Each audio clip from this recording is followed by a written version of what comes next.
Voldemort is a bad planner. Yeah.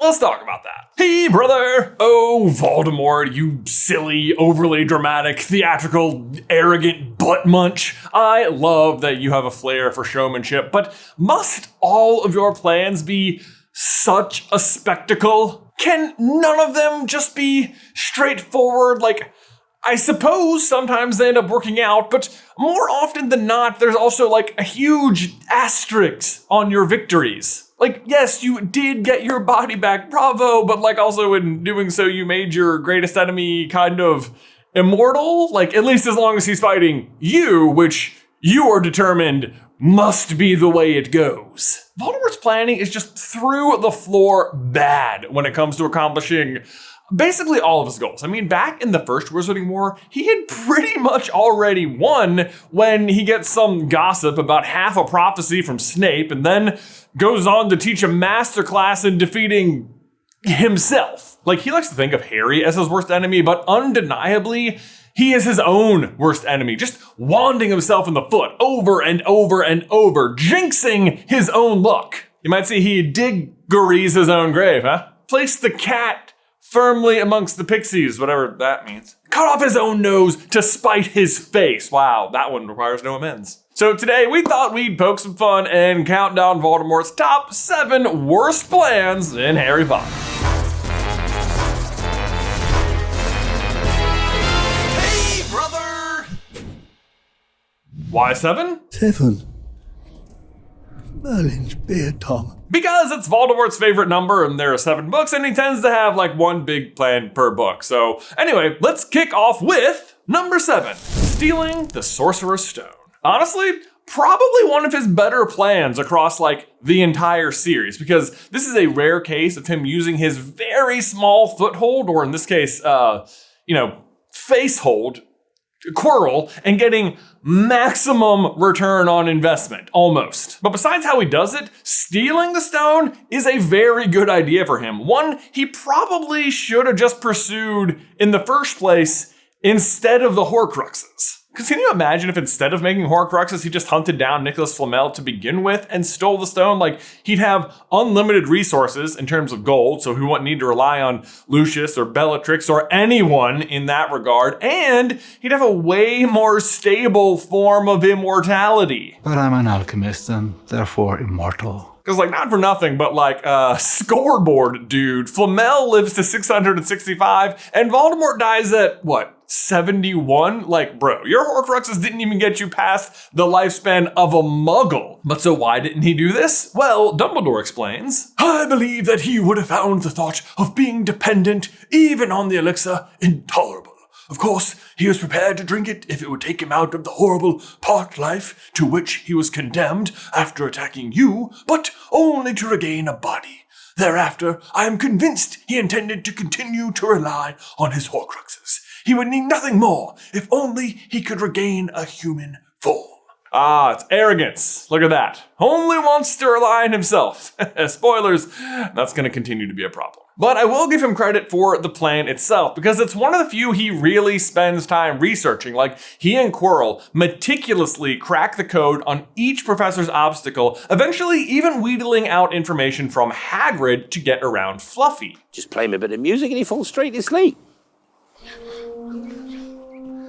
I shouldn't have told you that. Regular Voldemort arrogance would have just tackled it head on, killed Fluffy, went through the trapdoor, no regard for anything else. But he knows he only has one shot, because if he gets caught, he's done. But don't you guys worry, his arrogance is still gonna trip him up at the finish line, because despite being stuck on Hagrid's obstacle all year, Voldemort has such an inferiority complex with Dumbledore that he doesn't bother learning his defenses and assures himself that that one, he can handle. But spoilers, he can't. But thankfully, Harry could, making it kind of odd that Dumbledore's plan would have ever been to let Harry near the trapdoor in the first place. Like, the mirror was ironclad. The only thing that actually endangered the stone's safety ever was allowing the one person in the world who could get it out anywhere near it, Dumbledore. But this video isn't about your plans. But if you want to see his plans, we have like a whole series. Number 6, mastering the Elder Wand.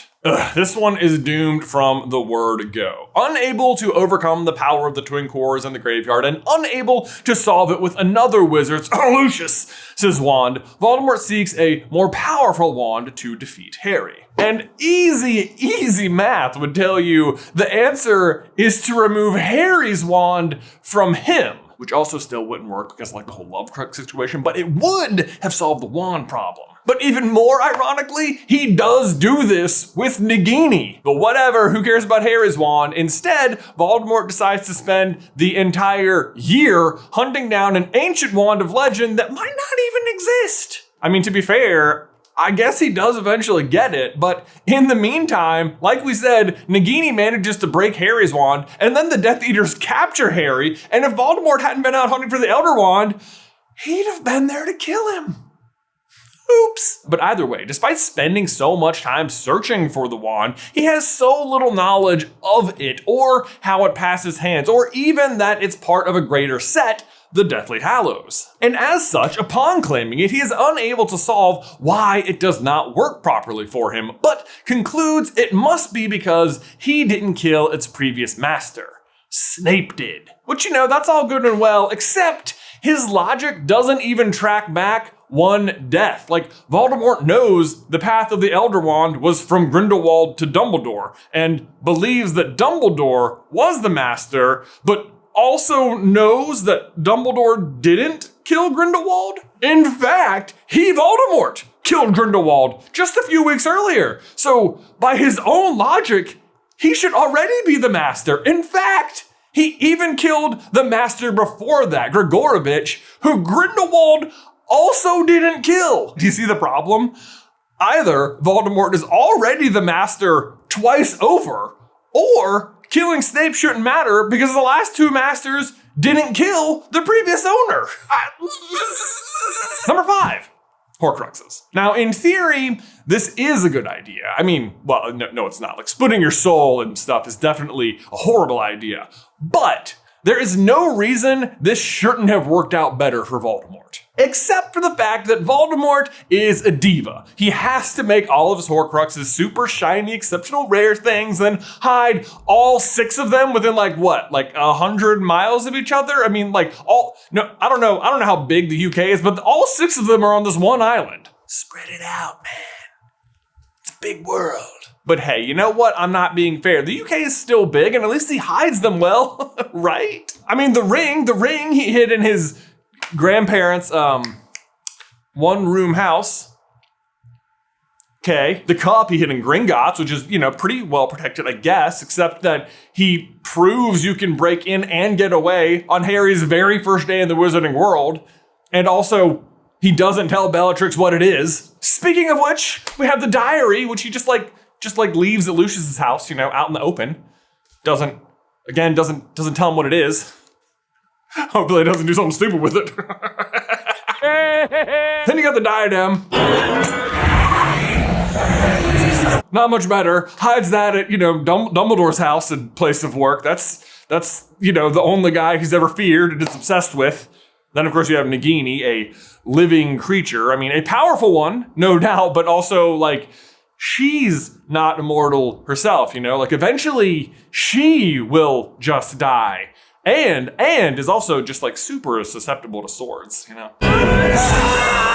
And then there's the locket, which I'll give him credit for. He does do a pretty good job here, what with the cave and the army of the dead people and the insanity potion and whatnot. Probably should have gone that hard for all of them, if you ask me. But then on the other hand, the locket is still somehow the only one that is technically stolen twice from its hiding spot, so. But then if we just zoom out, his entire idea of making a 7-part soul is just awful. I mean, not just that it's morally reprehensible, but in the end, the idea is to make him a more powerful wizard. And yet, upon attacking Harry as a baby, when he accidentally makes Harry a Horcrux, that is the moment he actually has a 7-part soul and simultaneously becomes the absolute weakest version of himself. Today's episode is sponsored by BetterHelp. Behind every supportive moment and small win is a therapist who showed up and made a difference. BetterHelp has supported over 5 million people globally on their mental health journeys. See for yourself, visit betterhelp.com/super for 10% off your first month. And now we need to take a brief pause to give a huge thank you to today's sponsor, Shopify. Listen, y'all, I don't look good in hats. Exhibit A. Look, my head's too big. I can't, there's no way I can put, look, this is as loose as it goes. Look at this. It is squeezing so tight, and I still look dumb. But when it comes to running a small business, which is really kind of what we do here at SuperCarlinBrothers, there's payroll, health insurance, retirement, on top of script writing, filming, editing, along with research, and on and so forth, and it's still just this way, maybe? No. The point is, if I looked bad in one hat, you can only imagine what it looks like when I try to balance all of that. Also, this hat's somehow even worse. Forward? Tassel. But Shopify helps simplify day-to-day operations, and it's exactly what we use for our own merch store, Carlin Brothers Mercantile. Shopify can help craft items, descriptions, page headlines, and even enhance our product photography. What are these things even for? I mean, is this what you're supposed to do with this here? Plus, it comes loaded with a suite of information. Sales trends over time, top performing products, least performing products, and so on. And they make it easy to create email and social media campaigns wherever your customers are scrolling or strolling. So if you're ready to sell, you're ready for Shopify. Gonna make it work. Turn your big business idea into with Shopify on your side. Sign up for your $1 per month trial and start selling today at shopify.com/SCB. Again, go to shopify.com/SCB. One last time for safety, shopify.com/SCB. I mean, I think I'm onto something. Number 4, killing Dumbledore. Again, great idea. Get rid of the enemy general, but also again, terrible execution.